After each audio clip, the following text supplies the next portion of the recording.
इधर संसद के मौजूदा बजट सत्र की कार्यवाही एक दिन के लिए बढ़ा दी गई है। खबर यह है कि इस दौरान केंद्र सरकार यूपीए सरकार के खिलाफ संसद में श्वेत पत्र ला सकती है।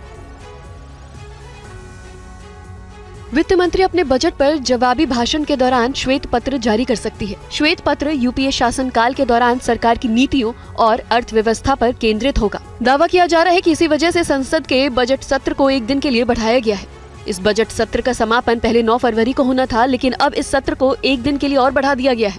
अब ये सत्र 10 फरवरी तक चलेगा। लोकसभा और राज्यसभा दोनों सदनों की कार्यवाही तय समय से एक दिन ज्यादा चलेगी। Honorable members, the Honorable Minister of Parliamentary Affairs has proposed that the sittings of the current 263rd session of Rajya Sabha may be extended for one day up to Saturday the 10th February 2024. सभी दलों के नेताओं के साथ चर्चा के बाद सरकार ने ये फैसला लिया है।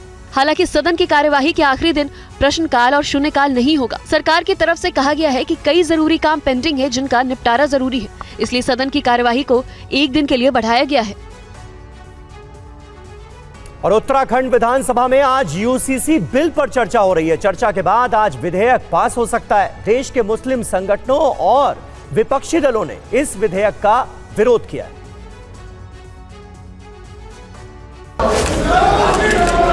उत्तराखंड विधानसभा में मंगलवार को समान नागरिक संहिता यानी यूसीसी विधेयक पेश कर दिया गया। उत्तराखंड विधानसभा में यूसीसी विधेयक पर चर्चा के बाद इसे पास किया जा सकता है। यूसीसी विधेयक के लिए बुलाए गए विधानसभा के विशेष सत्र के दूसरे दिन मुख्यमंत्री पुष्कर सिंह धामी ने विधेयक को पेश किया। वहीं सोशल मीडिया पर पोस्ट कर समान नागरिक संहिता विधेयक को ऐतिहासिक बताया। यूसीसी बिल पेश करके बीजेपी ने अपना तीसरा प्रण भी पूरा कर लिया है। बिल को लेकर विधानसभा में संसदीय कार्य मंत्री प्रेमचंद अग्रवाल, कैबिनेट मंत्री गणेश जोशी, रेखा आर्य, मंत्री सुबोध उनियाल सहित 23 विधायकों ने अपना पक्ष रखा। इस विधेयक के कानून बनने के बाद उत्तराखंड के सभी नागरिकों के लिए एक समान कानून होगा। समान नागरिक संहिता में शादी, तलाक और जमीन जायदाद के बंटवारे में सभी धर्मों के लिए एक ही कानून लागू होगा। वहीं उत्तराखंड विधानसभा में आज बिल पर चर्चा होने के बाद इस पर वोटिंग कराई जाएगी। वोटिंग के बाद इसे राज्यपाल के पास भेजा जाएगा। राज्यपाल की मंजूरी मिलते ही राज्य में यूसीसी कोड लागू हो जाएगा। इसके साथ ही यूसीसी लागू करने वाला उत्तराखंड देश का पहला राज्य बन जाएगा।